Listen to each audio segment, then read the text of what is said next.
Balikan natin ito, ang buzzer beater 3-point shot ni Justin Brownlee na naghatid ng kampyonato sa Barangay Ginebra matapos ang 8 taon. Tinanggap ni Brownlee ang bola, harap-harapan kay Durham, tinirahan. Wow!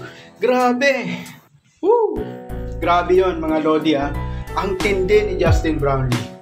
So 8 taon bago uli nagkampiyon ng Barangay Ginebra.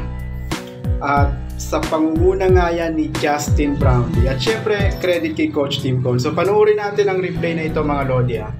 Pagkatanggap ng bola ni Justin Brownlee galing sa inbound ni Sol Mercado, ayan no?